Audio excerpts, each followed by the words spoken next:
sihir telah terkumpul hal-hal yang bisa menghancurkan agama.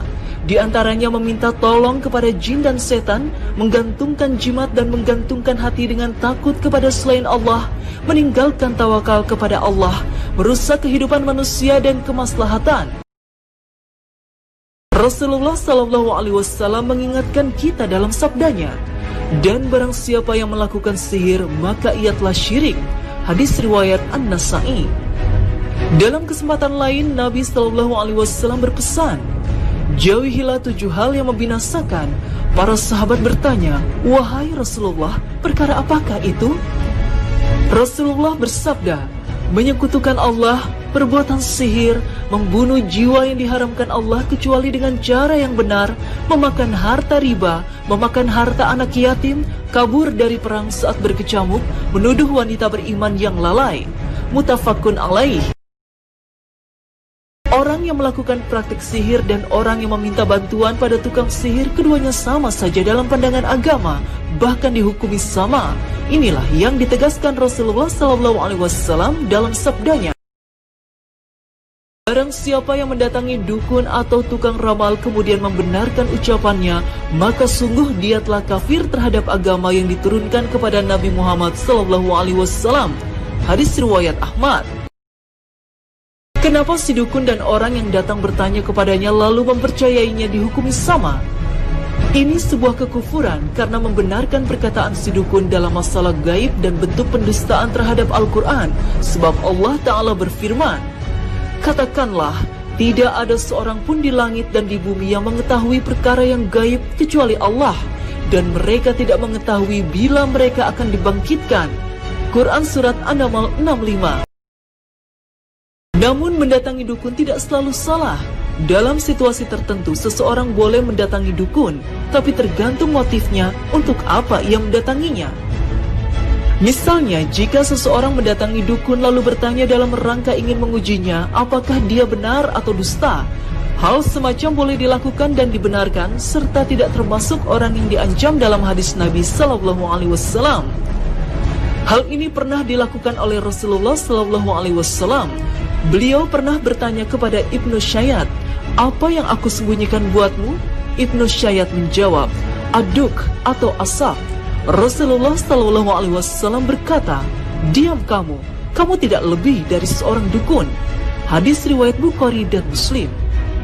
Jika seseorang mendatangi dukun lalu bertanya dengan maksud membongkar kedustaan dan kelemahannya, hal ini dianjurkan, bahkan bisa menjadi wajib hukumnya sesuai keadaan. Rasulullah SAW memberikan tuntunan dan mengajarkan pada umatnya cara untuk melindungi diri dari pengaruh sihir. Pertama, menjaga sholat subuh. Nabi SAW bersabda, barang siapa yang mendirikan sholat subuh, maka ia berada di dalam jaminan perlindungan Allah. Hadis riwayat Muslim. Bisa juga dengan membaca surat Al-Baqarah secara rutin di dalam rumah. Rasulullah SAW bersabda, bacalah surah Al-Baqarah, karena sesungguhnya mengambilnya, membacanya adalah barokah, dan meninggalkannya adalah penyesalan, kerugian, dan sihir tidak akan mampu menghadapinya. Hadis riwayat Muslim. Membaca surat Al-Falaq dan An-Nas pada waktu subuh dan petang juga dianjurkan agar terhindar dari bahaya sihir. Nabi Muhammad SAW bersabda, barang siapa yang membacanya 3 kali pada waktu subuh dan pada waktu petang, maka tidak ada yang bisa membahayakannya sesuatu apapun. Hadis riwayat Abu Daud. Kemudian yang tidak kalah penting adalah membaca ayat kursi sebelum tidur. Rasulullah SAW bersabda, apabila engkau mendatangi tempat tidur di malam hari, bacalah ayat kursi, niscaya Allah akan senantiasa menjagamu dan setan tidak akan mendekatimu hingga waktu pagi. Hadis riwayat Bukhari. Membaca 2 ayat terakhir dari surah Al-Baqarah juga disebut oleh Rasulullah dapat terlindung dari pengaruh sihir. Barang siapa yang membaca 2 ayat terakhir dari surah Al-Baqarah di malam hari, maka keduanya telah mencukupinya. muttafaqun alaih. Kemudian sihir juga dapat dicegah dengan memakan 7 buah kurma ajwah. Hal ini disampaikan Nabi dalam sabdanya, barang siapa yang memakan 7 buah kurma ajwah di pagi hari, maka tidak ada yang bisa membahayakannya pada hari itu, baik racun maupun sihir. Muttafaqun alaih. Di tanah air kita seringkali mendengar istilah ilmu hitam dan ilmu putih. Singkatnya, ilmu hitam diperoleh dengan cara bekerja sama dengan setan dan jin. Sementara ilmu putih banyak yang memahami berasal dari Allah SWT karena prosesnya menggunakan bacaan-bacaan dari Al-Quran. Tapi pihak yang kemudian mempertanyakan keabsahan ilmu putih ini karena keterlibatan setan sangat mungkin dalam prosesnya.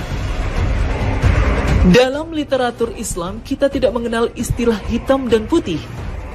Tapi keajaiban-keajaiban yang berasal dari seorang mukmin dikenal dengan karomah. Tapi karomah bukanlah ilmu dan bukan diperoleh dari proses belajar, melainkan anugerah Allah SWT yang diberikan kepada hambanya yang saleh. Dalam cerita-cerita mitos dan legenda, kita sering mendengar kemampuan manusia untuk terbang dan meringankan tubuh, khususnya di dunia pewayangan. Namun tak sedikit pula cerita-cerita keajaiban yang dilakukan tokoh-tokoh agama seperti Wali Songo, yang banyak disebut-sebut memiliki kemampuan di luar nalar manusia.